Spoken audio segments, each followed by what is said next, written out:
Bon, eh bien, écoutez, je propose qu'on commence cette première session, si cela vous convient.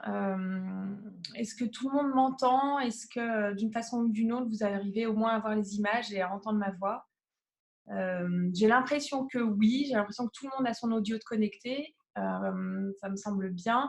Comme je le disais au début, peut-être pour celles qui viennent d'arriver, pour le moment, donc j'ai fermé les micros de tout le monde et je proposais une session ouverte à la fin du topo pour que chacune puisse poser ses questions en essayant voilà, que ce soit pas trop le bazar. En tout cas, merci à vous aujourd'hui d'être présente. Donc voilà, Antagène se lance donc dans les webinaires proposés aux ASV.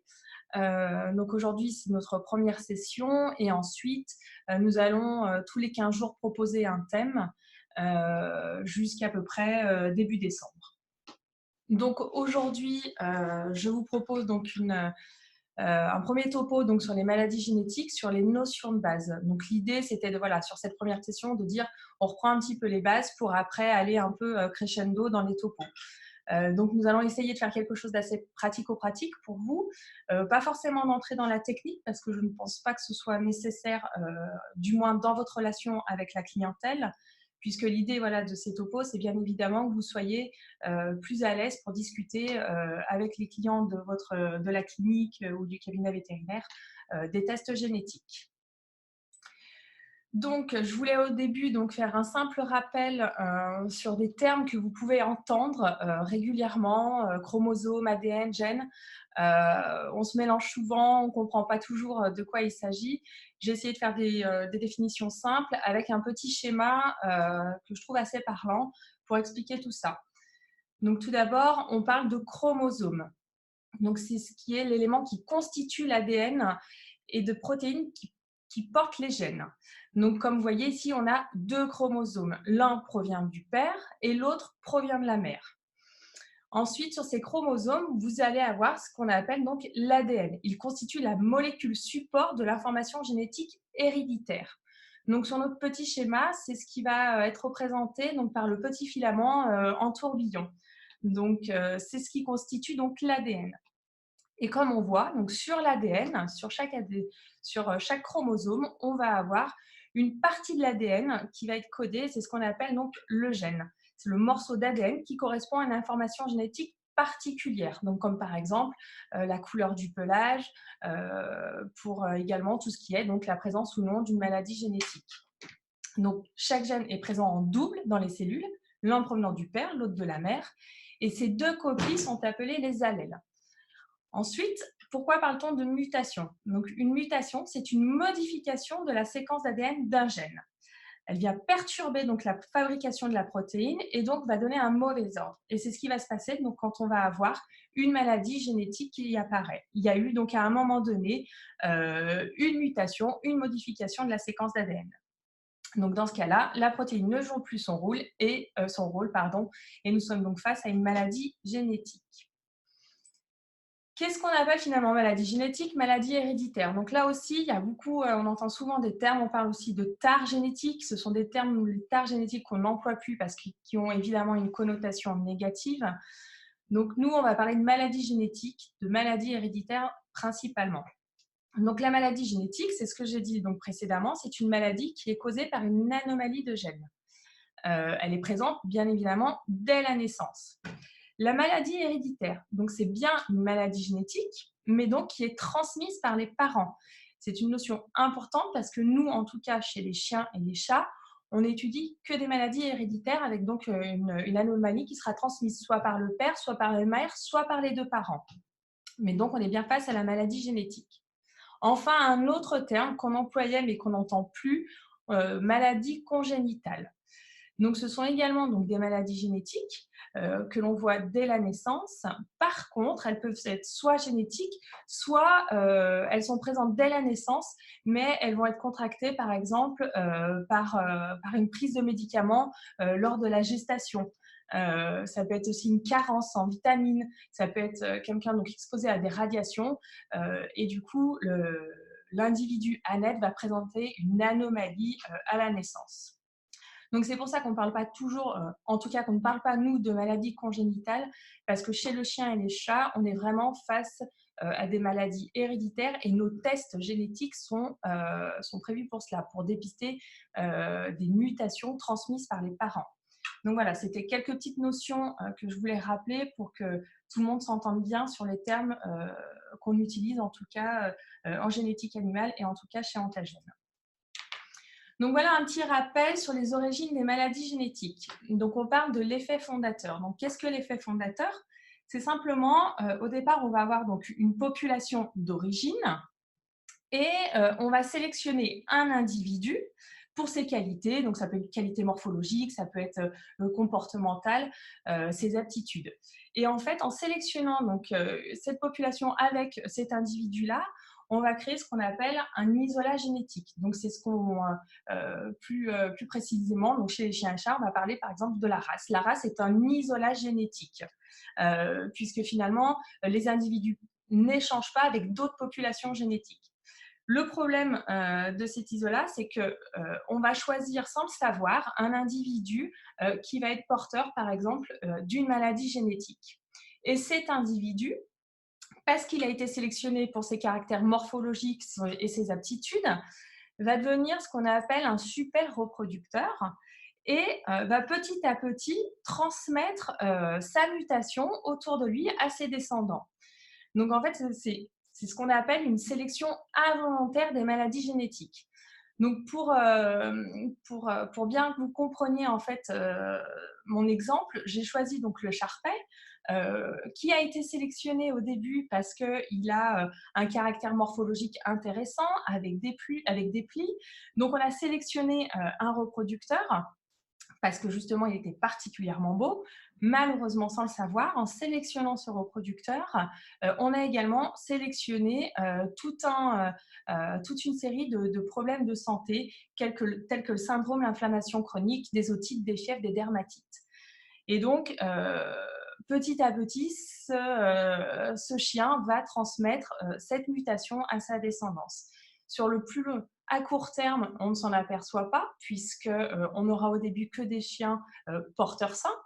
Et puis petit à petit, les porteurs sains vont commencer à se reproduire entre eux et on va voir apparaître les premiers problèmes de santé donc chez le Charpey, dans cet exemple. Donc la sélection involontaire est due à l'effet fondateur, à la consanguinité intensive que font parfois des éleveurs et à la surutilisation des étalons. Donc on verra en quoi justement le test génétique va permettre un petit peu d'éviter que des animaux en apparence sains et en bonne santé transmettent une mutation à leur descendance.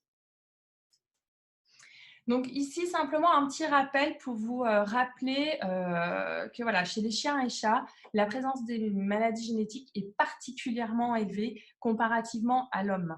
Vous voyez, chez le chien, on connaît à l'heure actuelle 717 maladies génétiques et les chiens sont porteurs de 5 à 50%. Chez l'homme, quand on parle qu'une maladie génétique est très présente, on est à hauteur de 1%. Chez les chiens, on est à hauteur de 50%, voire plus dans certaines maladies. Je pense à l'ictiose en particulier, où là, le Golden Retriever, on a quasiment 80% de chiens porteurs de la mutation génétique. Chez les chats, pareil, les fréquences sont particulièrement élevées. Donc, qu'est-ce que le test génétique? Donc, c'est un rappel important parce qu'un test génétique vient tester une mutation dans un gène qui est donné pour une maladie héréditaire précise. Donc, dans ce cas-là, on est dans les maladies monogéniques, donc qui ne concernent qu'un seul gène. Je le précise parce qu'un test génétique ne peut pas être fait dans n'importe quelle race pour tester n'importe quelle maladie génétique. Si je prends par exemple le cas de l'ataxie cérébelleuse, chez l'Amstaff, on a un test qui s'appelle le test NCLA et qui vient tester la mutation qui est connue chez l'Amstaff. On teste d'autres ataxies cérébelleuses, mais les autres tests ne fonctionnent pas chez l'Amstaff. Et pareillement, le test de l'ANSTAPS ne va pas fonctionner dans les autres races pour lesquelles nous proposons un dépistage de l'ataxie cérébelleuse. A contrario, vous allez me dire, oui, mais la polykystose rénale du persan fonctionne très bien dans d'autres races. Alors oui, elle fonctionne. Pourquoi? Parce qu'on estime qu'à un moment donné, que le persan a pu être utilisé pour ses qualités de poil long et que certaines races vont avoir justement donc, dans leur lignée, à un moment donné, une présence de persan.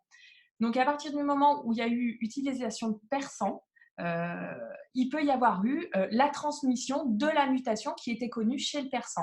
C'est pourquoi, sur certaines races, on va proposer le test PKD, qui est la mutation connue du persan. Contrairement à l'ataxie cérébelleuse, où par exemple, dans d'autres races, on va proposer une ataxie et on sait pertinemment qu'il n'y a pas eu utilisation de l'AMSTAF dans la race. Donc, notre test ne fonctionne pas. Donc, je ne sais pas si c'était une notion bien claire pour vous. Donc, nos tests génétiques fonctionnent pour une mutation dans un gène donné, pour une maladie héréditaire et pour une race bien spécifique. On a également d'autres tests qu'on va appeler plutôt des tests de risque, et comme par exemple le sarcome histiocytaire. Donc là, on n'est pas face à des maladies monogéniques, mais polygéniques. Et dans ces cas-là, on entre un petit peu plus dans la technique et je ne pense pas qu'il y ait besoin d'en parler plus. Et en tout cas, ce n'est pas la majorité de nos tests. Donc, quel est l'intérêt d'un test génétique ? D'une part, c'est un test qui est simple à réaliser. On fait un frottis buccal. Le prochain webinaire, justement, se focalise donc sur la réalisation du prélèvement génétique. Je vous invite vivement à y participer, puisque dans ce topo, on va rappeler aussi bien la commande du prélèvement, la réalisation du prélèvement, jusqu'à l'attente des résultats. Je pense que c'est intéressant également d'y participer puisqu'on a souvent des vétérinaires ou du moins des ASV qui nous appellent parce qu'elles ne savent pas encore comment passer commande ou comment réaliser ce prélèvement.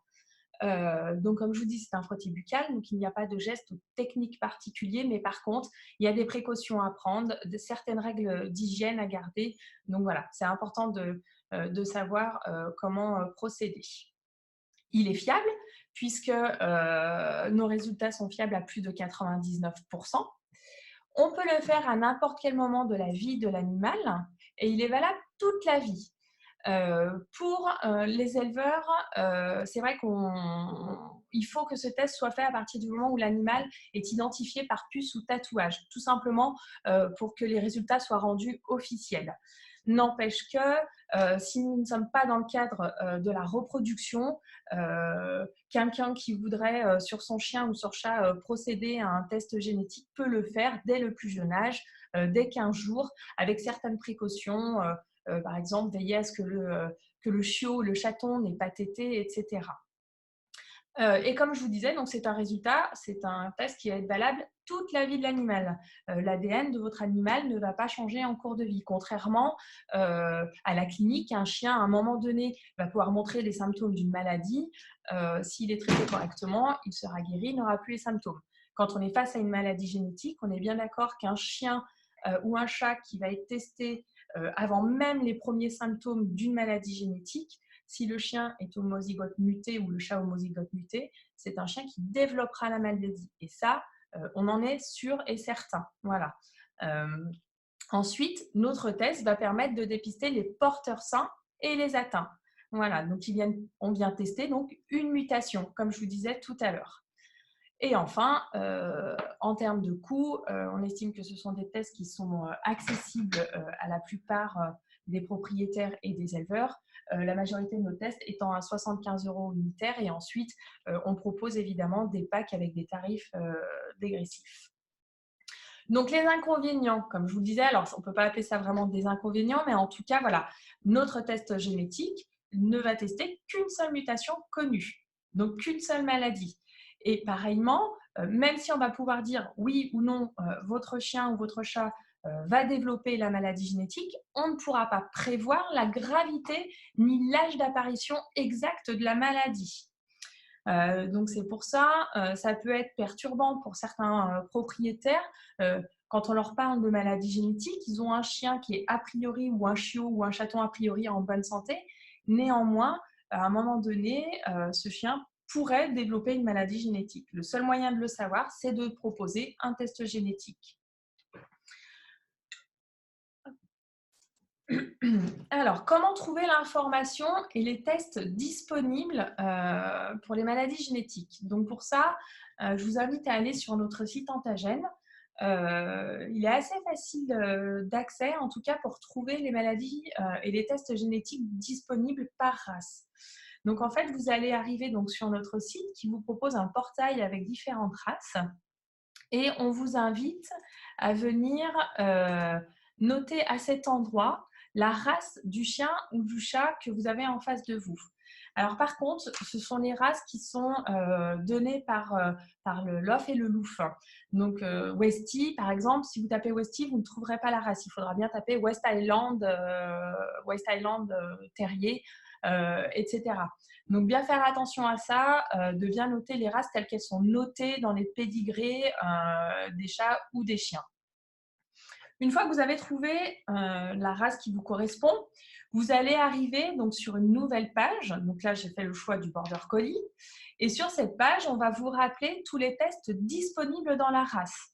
Donc l'identité génétique, la vérification de parenté et enfin tout ce qui est test de dépistage de maladies génétiques. Donc sur le Border, on propose 1, 2, 3, 4 tests génétiques différents. On va dire que par exemple, dans ce cas-là, MDR1 vous intéresse, vous allez cliquer sur MDR1 et en fait, alors là, je n'ai pas fait le bon choix, mais vous allez retomber donc, sur une nouvelle page qui se présente comme celle-ci et qui va vous rappeler donc, la description de la maladie, les symptômes de la maladie, son âge d'apparition, parce que ça, c'est quand même des choses donc, les études cliniques nous permettent quand même de prédire un âge d'apparition, mais pas de dire bah voilà, à 2 ans ou à 4 ans, ou voilà. On sait que c'est entre 3 et 5 ans, par exemple, pour l'ataxie cérébelleuse. On vous rappelle la fréquence de la maladie. Donc, quand on parle de porteurs, donc je le précise, chez Antagène, quand on parle de porteurs, ce sont les chiens ou les chats porteurs de la mutation génétique. Donc, ça va englober les chiens ou les chats hétérozygotes plus les atteints. Donc, dans ce cas-là, sur NCLA, nous avons 39% de chiens porteurs de la maladie génétique, dont 7% d'atteints. Donc, ce sont 7% d'homozygotes mutés. Et ce sont 39% d'hétérozygotes plus homozygotes mutés. Je ne sais pas si c'est bien clair pour vous, mais porteur ne veut pas simplement dire 39% de porteurs vont développer la maladie. Non, c'est 7% de chiens qui développeront la maladie, mais 39% de chiens portent la mutation et peuvent la transmettre à leur descendance. Ici, on rappelle le gène impliqué, la mutation testée, celle que notre test va permettre de chercher. Et enfin, on rappelle également le mode de transmission. Donc, ceci est important puisque une maladie récessive et une maladie dominante n'auront pas la même transmission. Donc, ça aussi, ça fera le sujet d'un prochain topo qui a lieu, je crois, le 10 octobre sur l'interprétation des résultats d'une analyse génétique. Donc, voilà. Ensuite, une fois que vous avez donc ces informations, vous pouvez à un moment donné, quand vous êtes face à une race, regarder sur notre site et dire, bah voilà, inviter ou du moins parler aux clients des maladies génétiques qui peuvent être présentes dans leur race. Ceci est particulièrement important quand un propriétaire voudrait faire une portée à leur chien. En fait, autant les éleveurs savent assez bien les maladies génétiques présentes dans leur race, autant les propriétaires qui prennent un chien pour le plaisir n'ont pas conscience que leur chien peut être porteur d'une maladie génétique et la transmettre. Donc, c'est important peut-être de leur dire, voilà, vous avez un chien, vous avez peut-être envie un jour de faire une portée avec. On peut peut-être d'abord vérifier s'il existe une maladie génétique dans la race de votre chien et si c'est le cas, peut-être le tester avant de faire une portée pour qu'ensuite que vous puissiez conseiller le propriétaire de l'animal sur un choix de reproducteur ou sur le fait de voir de ne pas faire reproduire le chien s'il est homozygote muté, pareillement pour les chats. Donc voilà, donc ce premier topo est terminé. J'espère donc qu'il a répondu à vos questions. Donc comme je disais tout à l'heure, je vais réouvrir les micros pour que vous puissiez poser vos questions. Hop, alors je pense, oui, voilà. Donc normalement, tout le monde est activé. Je vous écoute et puis je vais essayer de répondre à vos questions. Est-ce que tout le monde au moins m'a déjà bien entendu? Alors effectivement, je vois que certaines personnes me demandent d'approfondir plus. Donc effectivement, on n'a pas fait quelque chose de très technique ni d'approfondi, mais c'était plutôt volontaire.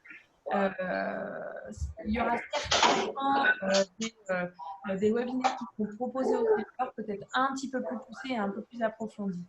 Là, l'idée, c'était vraiment de dire, voilà, on donne des clés aux ASV pour échanger avec leurs clients et proposer plus facilement des tests génétiques ou du moins en parler un peu plus facilement. Voilà, l'idée n'était pas de rentrer dans la technique.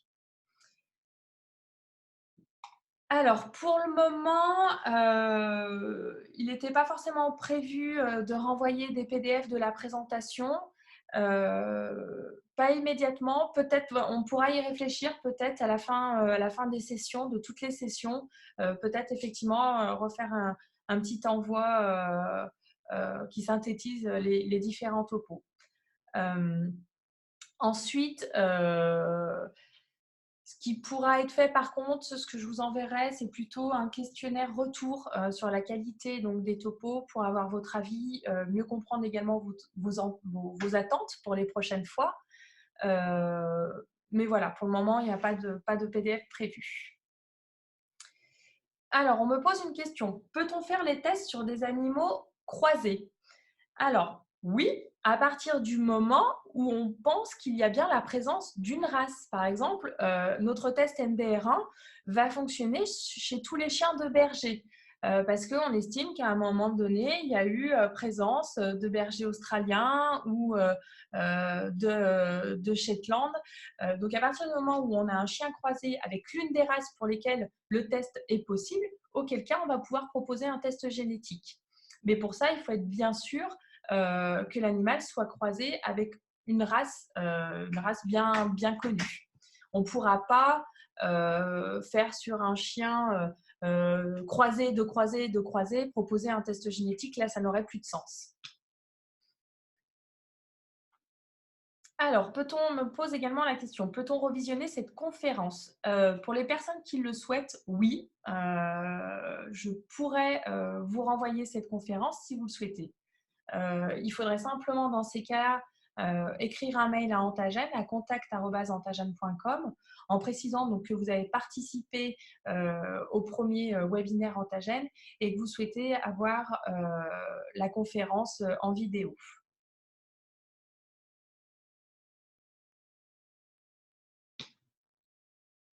Voilà, il ne semble pas qu'il y ait d'autres questions. Est-ce que la réponse, je pense à Natacha qui m'a posé la question sur les animaux croisés, est-ce que ma réponse était claire pour vous?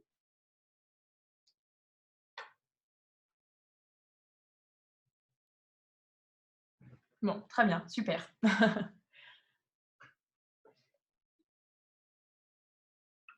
Est-ce qu'il y a d'autres questions?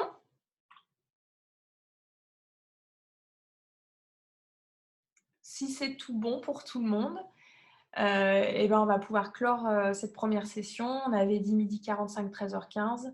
Voilà, je ne voudrais pas prendre trop de temps sur votre pause déjeuner. En tout cas, merci à vous et puis j'espère vous revoir dans 15 jours. À bientôt. Merci, au revoir.